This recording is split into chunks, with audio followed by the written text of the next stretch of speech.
हमारा ये धरना जब तक चालू रहेगा, जब तक सब कुछ क्लियरिटी में नहीं आ जाता, चाहे वो आज तक हो, कल हो या 10 दिन तक चले।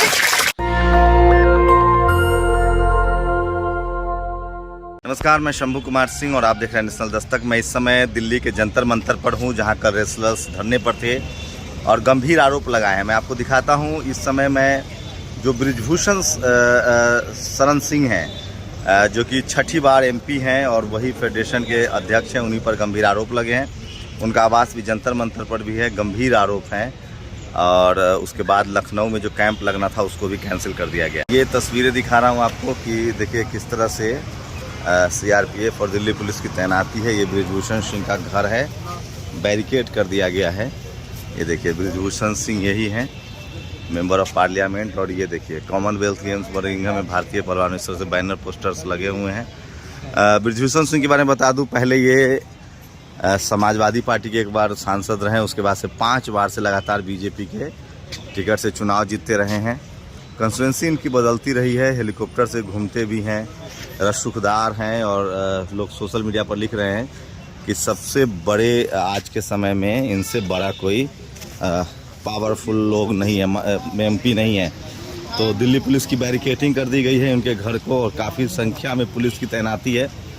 और सवाल है कि क्या सरकार कोई कार्रवाई करेगी, स्पोर्ट्स मिनिस्ट्री कोई कार्रवाई करेगी, पार्टी कोई कार्रवाई करेगी। देखिए ये है वो बृजभूषण सिंह का घर जो मैं आपको दिखा रहा हूँ। ये तस्वीर देख रहे हैं।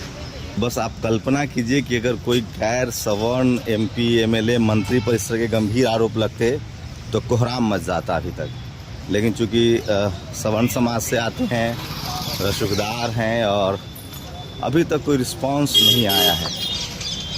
तो ये तस्वीरें दिखा रहा हूँ और आज सब कुछ लगभग साफ हो जाएगा।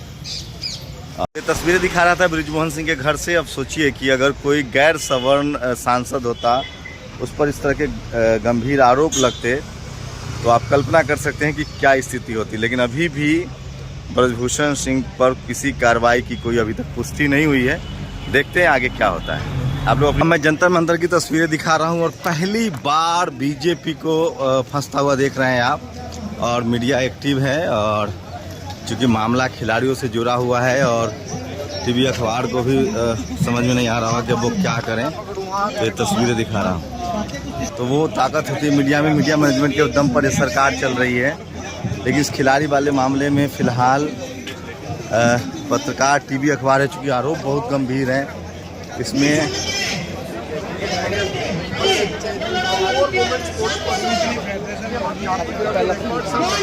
तो ये तस्वीरें दिखा रहा हूँ कि इस तरह से मीडिया का जमावड़ा है और अब इस मामले में कम से कम सरकार की फजीहत तय है। फिलहाल ये तस्वीरें दिखा रहा हूँ। मीडिया ने जंतर मंतर पर कैंप कर दिया है और इस खबर को वो नहीं रोक पाए, मैनेज भी नहीं कर पाए हैं। और ठीक है, तो देखिए ये खबरें वो रोक नहीं पाए हैं, मैनेज नहीं कर पाए हैं, इसलिए तस्वीरें दिखा रहा हूँ। आ रहा हूँ सर, आ रहा हूँ। तो तमाम देखिए ये सर छोटू राम के फैमिली से हैं, तो इसको तमाम लोगों का समर्थन मिल रहा है और मीडिया ने कैंप करना शुरू कर दिया। तो इस मामले में कम से कम खबरें जो हैं वो दिखाई जा रही हैं। ये तस्वीरें दिखा रहा हूँ आपको, ये देखिए। तो इस तरह से पूरा मामला जो है वो तूल पकड़ लिया है और शायद सरकार के लिए मुश्किल होगा इस बार इसको मैनेज करना। सबसे पहले तो यहाँ पे आए सभी को मेरा नमस्कार। खासकर जो है लड़कियाँ, कुश्ती करने वाली और लड़के जिन्होंने इतना साथ दिखाया है, इतना समर्थन दिखाया है, तो आप सबका बहुत बहुत धन्यवाद।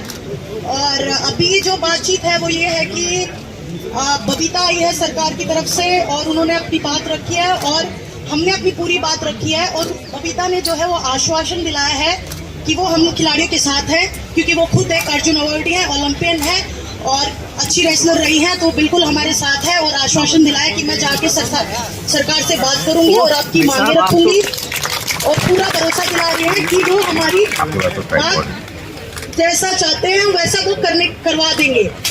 और सबसे इम्पोर्टेंट बात ये है कि हमारा ये धरना जब तक चालू रहेगा, जब तक सब कुछ क्लियरिटी में नहीं आ जाता, चाहे वो आज तक हो, कल हो या 10 दिन तक चले, पर हमें बबीता पे पूरा भरोसा है कि वो हमारा साथ देके सरकार तक हमारी सारी मांगे जो है वो पूरी करवाएंगे।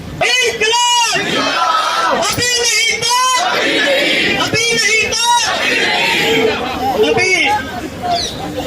बबीता जी आपसे बताएंगे कि जो आप सब भी जानते हैं कि मैं भी देख रही थी कल से सारी चीजें और मेरे भी संज्ञान में इनके कॉन्टेक्ट में नहीं थी या मैंने जानने की कोशिश नहीं की, लेकिन आज मैं इन सबके बीच में पहुंची हूँ। कुछ भी होने से पहले एक खिलाड़ी हूँ और दूसरी एक चीज, आज जो भी कुछ है ये बबीता फोगाट जो नाम दिया हुआ है ये मेरी कुश्ती ने दिया हुआ है और आप पूरे देशवासियों का दिया हुआ नाम है। और इसी की वजह से मैं चाहती थी कि आप लोग मेरे जितने भी यहाँ पे बहन भाई सब बैठे हैं, जितने भी कुश्ती के जो प्रेमी हैं, कुश्ती खिलाड़ी हैं, ये मेरी कुश्ती की जान है, यहाँ पे बैठे हैं और इन सबके सपोर्ट में भी आज मैं कोशिश करूंगी कि इनकी समस्या का मैं समाधान जरूर निकलवा दूं। ये मैंने इनको विश्वास भी दिलाया है कि हमारी सरकार आपके साथ है और यहाँ तक कि हमारी सरकार ने अब तक आप लोगों ने देखा होगा कि उनको 72 घंटे का टाइम भी दे दिया है जवाब देने के लिए, ये एक्शन भी ले लिया है और बहुत जल्दी आज हो सकता है इनका समाधान भी निकल जाए। आज मेरी कोशिश रहेगी कि मैं आज या कल में, जब तक मेरी कोशिश यही है कि मैं आज ही इनका समाधान करवा दूं, इनकी जो भी समस्याएं हैं और जैसा ये चाहते हैं वैसा ही मैं करवा पाऊं। आपको किसने भेजा था और क्या? देखिए मुझे किसी ने नहीं, लेकिन मैं ये है कि मैं सरकार में भी हूँ और मैं खिलाड़ी भी हूँ, तो मैं दोनों के साझी हूँ। तो दोनों के साझी होने का मेरा फर्ज था जो मैं फर्ज निभाने आई हूँ और मैं अपना फर्ज निभाऊंगी। देखिए बिल्कुल आपने जो चीजें कही हैं मैं भी सुन रही हूँ क्योंकि मैं खिलाड़ी भी रही हूँ। ये चीजें हालांकि मेरे साथ तो नहीं हुई, लेकिन जब हम कैंप के दौरान रहे हैं तो कहीं ना कहीं से ये आवाजें हमें सुनने को मिलती थी। लेकिन वही चीज है कि अगर कोई सामने आएगा तभी हम भरोसा कर पाएंगे। ये चीजें सामने नहीं आ पाई थी, आज इन लोगों ने सामने रखी हैं, तो ये कोई छोटी चीज नहीं है। मैं भी इस चीज को मानती हूँ कि इन लोगों ने इतने बड़े प्लेटफॉर्म के आकर और इतने बड़े इन्वेस्टिगेशन ऐसे ही नहीं लगाए जाते और धुआं वहीं से उठता है जहाँ पे आग लगी होती है। तो मैं इस चीज को भी मानती हूँ और इसकी निष्पक्ष जांच होगी, बिल्कुल ये भी मैं भरोसा दिलाती हूँ। और जो भी हमारे खिलाड़ी जैसा चाहते हैं, देखिए अभी मैं बात करूंगी, कमेटी तो यही लोग बनाएंगे, ये लोग जो कहेंगे जैसा कहेंगे मैं सरकार के समक्ष बात रखूंगी। और क्या डिमांड है खिलाड़ियों की बेसिक्स?